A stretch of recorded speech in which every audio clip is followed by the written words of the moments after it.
Crossfire Legends Championships National Qualifiers, day number 3. And again, my name is Maximus. I'm here with a very handsome partner. Oh. You're talking to me? Yeah, I'm talking Hindi to ako you. mag-react kasi sinabi mong pogi. May gulay. Hindi, alam kong hindi ako yon. Okay? Very handsome, not me. Okay? To be fair, I'm with the most handsome Mr. Maximus right now. And happy 12 to everybody. Ladies and gentlemen, day number 3 ng Crossfire Legends Championship. Ano ba hinihintay natin? Balagbagan na to. Tama. Mainit yung bakbakan today because yesterday natapos na yung laban between Vanguard Familia and also SINAG, right? It's one of the hottest matchups yesterday because both of them did 7-0 on day number 1. And Dax and as well as our one of our partners which is Kuku was able to witness, 'di ba? Yung magandang matchup. Pero don't forget to pre-register now. It's here. Tama ba turo ko? Yan. Pre-register na kayo. Yan, pre-register na kayo for Crossfire Legends and it will return on December 16 on your mobile phone. That's on Tuesday na pala, guys. And if we're gonna be talking about the intense Crossfire Legends action, no, magkakataon nyo na para makasama tayo. Magkakasama-sama tayo dito sa balagbagan ng Crossfire Legends, no. So ano pang hinihintay nyo? Kung hindi pa kayo nakakapag-pre-reg, no, use that code na nawala. Mabilis lang kasi kapag na-miss out nyo yan, wala na kayo makukuha. Pero ito, kung gusto nyong malinaw na gaming webcam, ito, maganda to. OBSBot. Kapag gusto mo ng napakalinaw na webcam for your stream, for your casting, katulad namin, no? Baka naman, OBSBot, no? Ika-capture ang panalo, stream ang inyong kwento, OBSBot Me2 Gaming Webcam is gonna be there for you. Hopefully, no? Baka mamaya mabigyan tayo ng OBSBot dito, paring diba? Max. Tama. It's one of the best OBS gaming webcams you will ever see here in the Philippines. But syempre, let's move forward to our matches today, di ba? I'm really excited to see kasi dalawa na lang ang undefeated sa lahat ng teams natin for our nation, di ba? Yeah. We're talking about undefeated, most likely baka Oppo ang gamit niyang phone.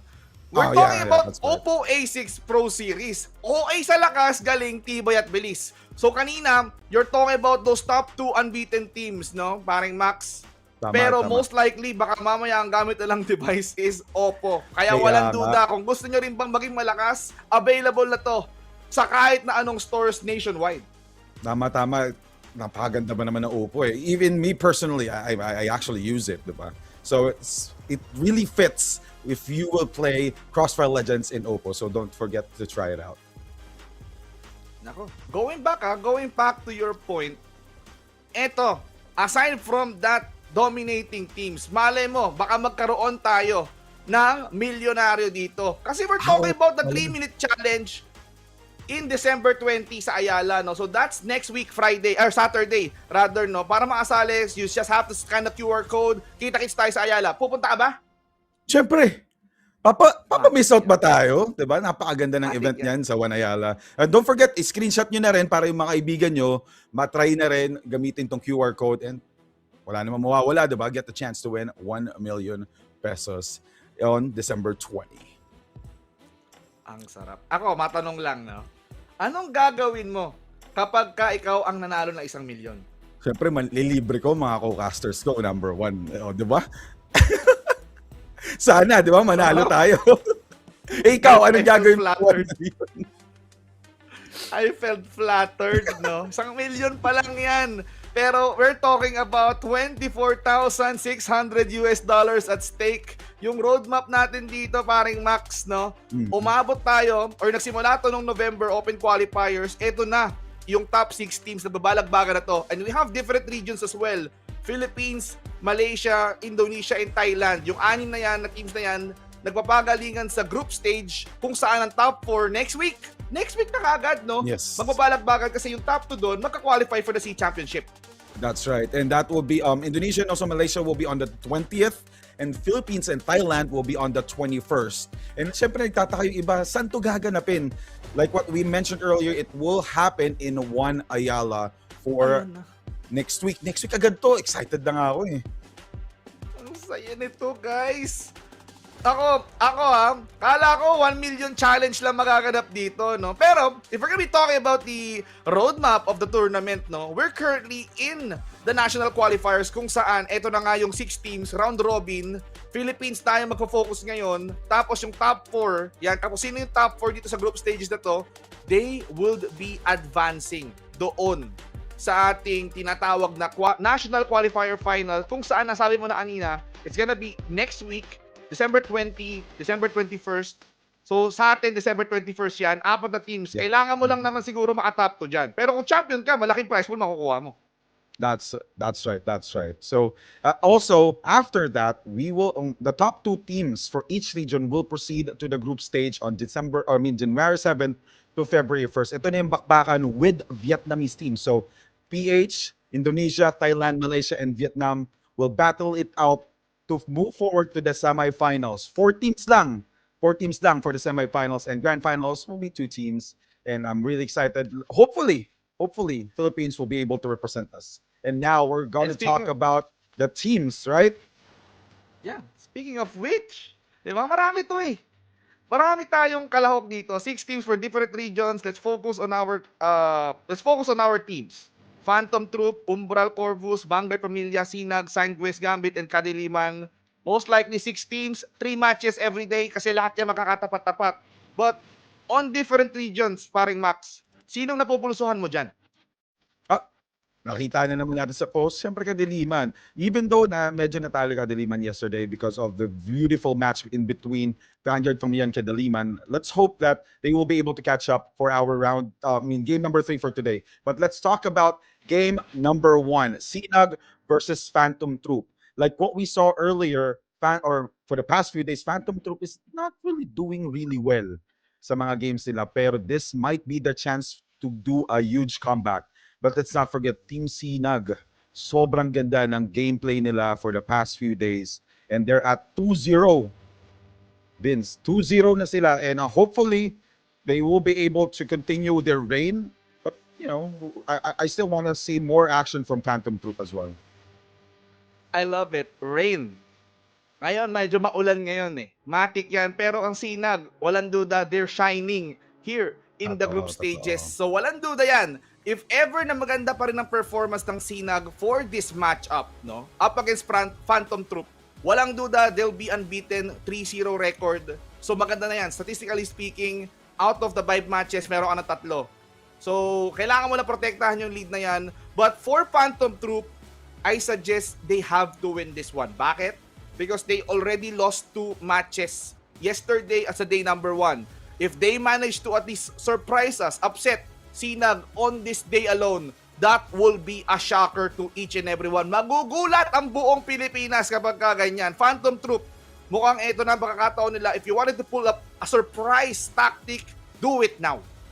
Tama. And, I really wanted to see Phantom Troupe shine because I've watched day 1 and day 2. Nandun eh. It's just that the other teams are the better players and also they have better composure. And speaking of composure, grabe, napaka-chill ng gameplay ng Sinag yesterday and also for the day before yesterday or last day 1. Kumbaga, hindi makikita mo they're struggling but they don't show that they're letting their team down. Now, if they lose a round, okay, let's move forward onto the next round. Let's not commit any mistakes anymore and let's win this. Ganun yung nagiging mindset ng team which is actually a mindset of a winning team. Yun yung kailangan ng Phantom Troupe now for them to be able to give a huge upset against Team Sinag. Nako.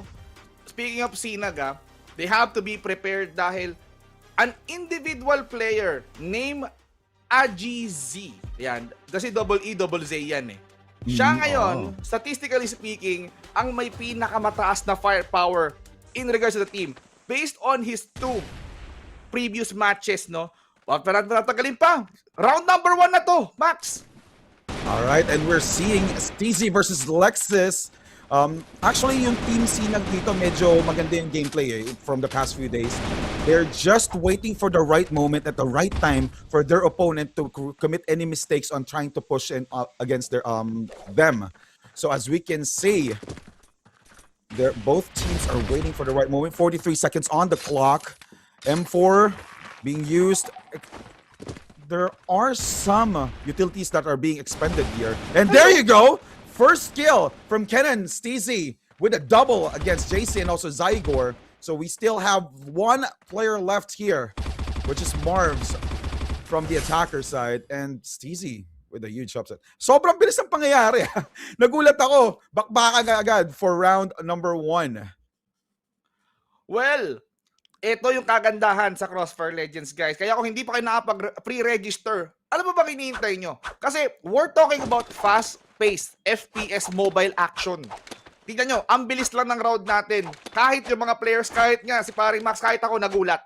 So ngayon, right now, they definitely need this pause. Phantom Troupe, right now, they're behind by 1. SINAG, they had a good start.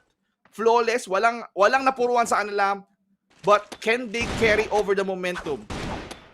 That's true. Pero like what we always say pagdating sa FPS games, round 1 doesn't decide the whole match. So let's see if Phantom Troupe will be able to catch up. Pero napakaganda na ginawa nila Steezy doon no? Sobrang inipit nila yung opponents nila sa mid side wherein they have the opponents which is Phantom Troupe or the attackers which is under the blacklist side had a hard time planting the bomb that they needed.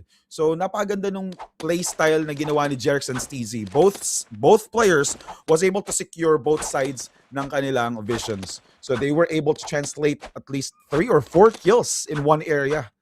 Diba? Napakaganda nung trade-off ng placement ng crosshairs ng both players. And even though that they lost AGEEZ really early from that match, they were able to translate multiple kills for round number 1. So let's see. I'm actually excited if Phantom Troupe will be able to catch up. Like what I said, round 1 doesn't decide it all. So round number 2, check it off. Round number 2, mukhang silipan muna ang kaganapan dito. Sino bang tatama sa radar? Mukhang wala naman. Rotations are gonna happen. We can see right now, Phantom Troupe, sila ang may hawak ng C4. Si Kyushu kailangan protektahan yan. But look at JC. He received tons of damage. But we can see Lexus right now trying to spray through the smoke. Wala namang tinamaan. There's nobody's there. Pero it seems like they don't want to give up on B. True. Ang ganda ng push dito ng Phantom Troupe. Even though that the B site is actually a pretty tough place for them to push kasi sobrang narrow nung area. They were able to commit, multiple utilities just for them to be able to create some space. And we're seeing some players pushing in from mid. JC trying to translate a kill onto AGEZZ, but AGEZ or AGs, trying to wait up for the right moment for him to get the kill here onto JC. Napaganda ng play dito ng Phantom Troupe. And there you go, the first blood. A double kill from Jerex. Beautiful placement there. The ating B site. And now there's 1 or 2 players left here. Zygor and also Lexus. And last player alive here will be Zygor. Medyo magandang start sana ng Phantom Troupe pero dahil nahirapan sila mag-push. Now AGZZ, will he be able to get the kill? And there you go. That was a close one for AGZ. Or AGs. I wanna say, I agree. Sobrang lapit na nun, min.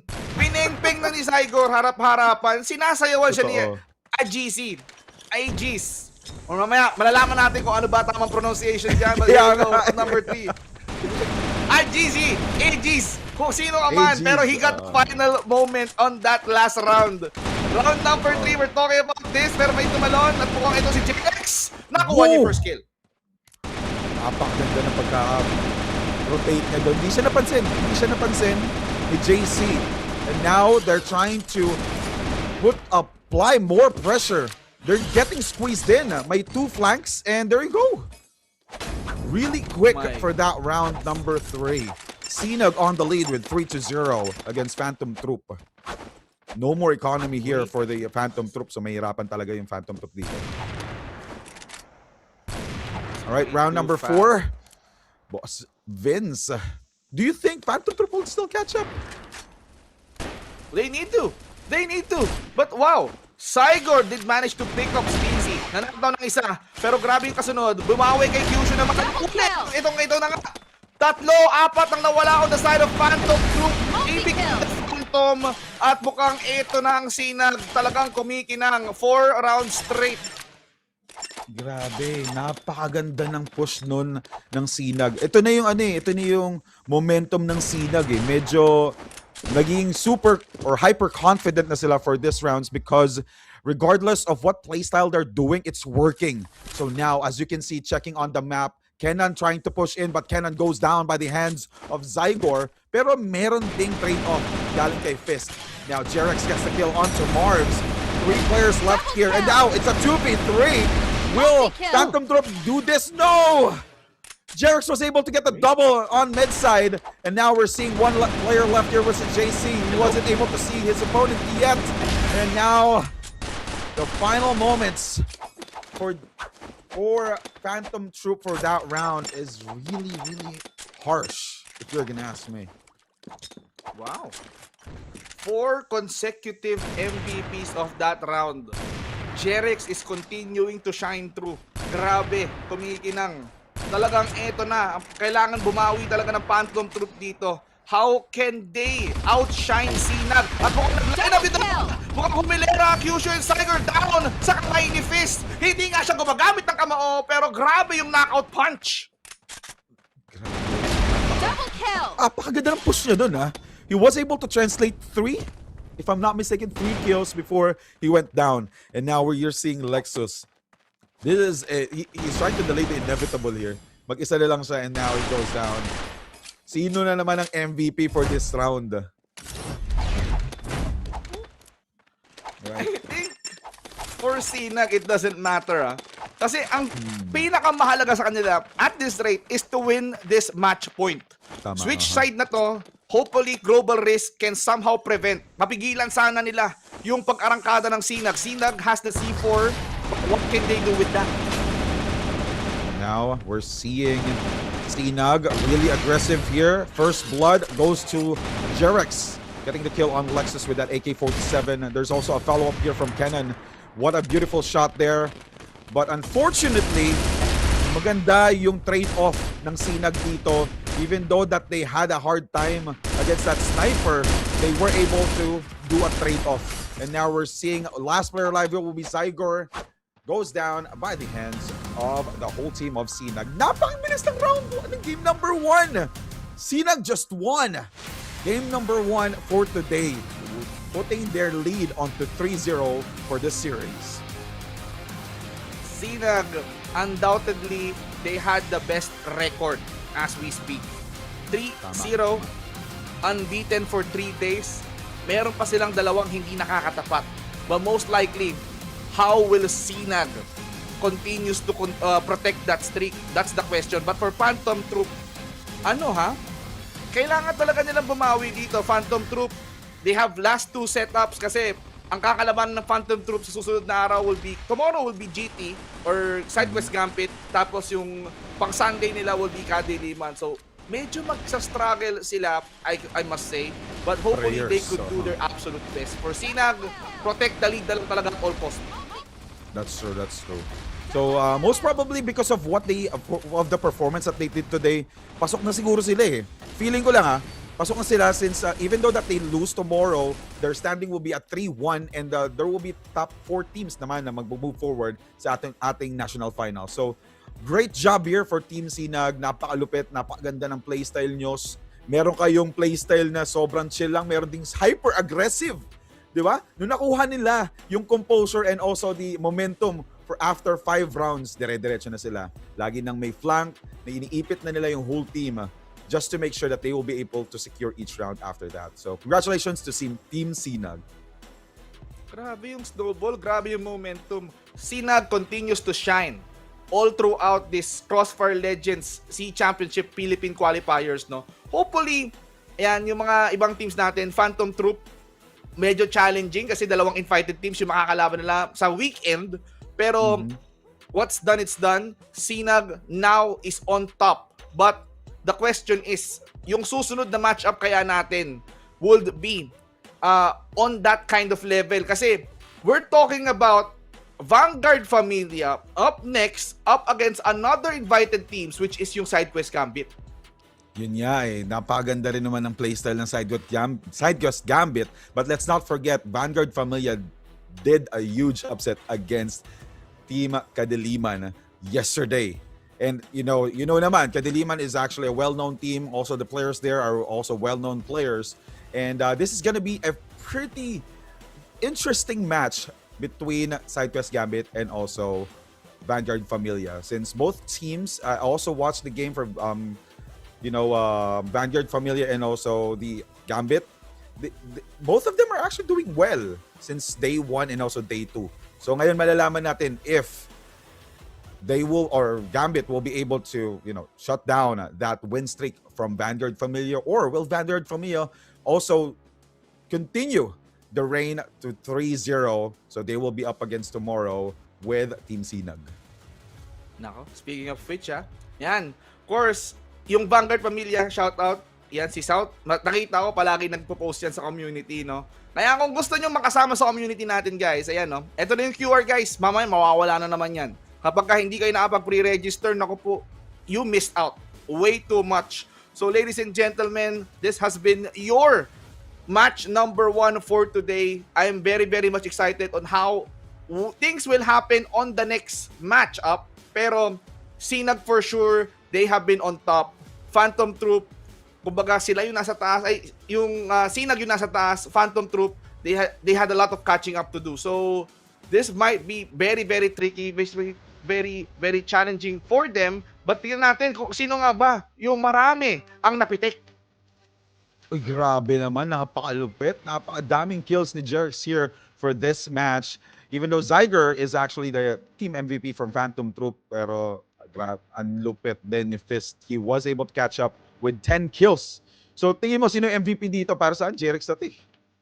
Nakita mo naman kung gaano kagandami yung trade-off na ginawa ni Jerix right after getting getting multiple kills, or even if his teammates is getting eliminated from the round, he makes sure that he will be able to do a trade-off.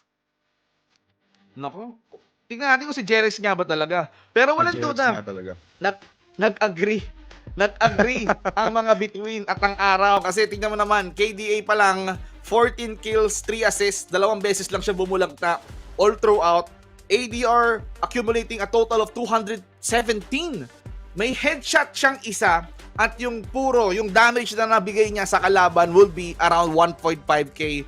Jerex is gonna be the star, the man of this match. Kaya walang duda. Kita mo naman sa mga rounds, consecutively siya yung man of the match.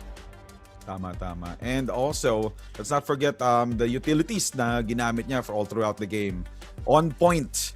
So now,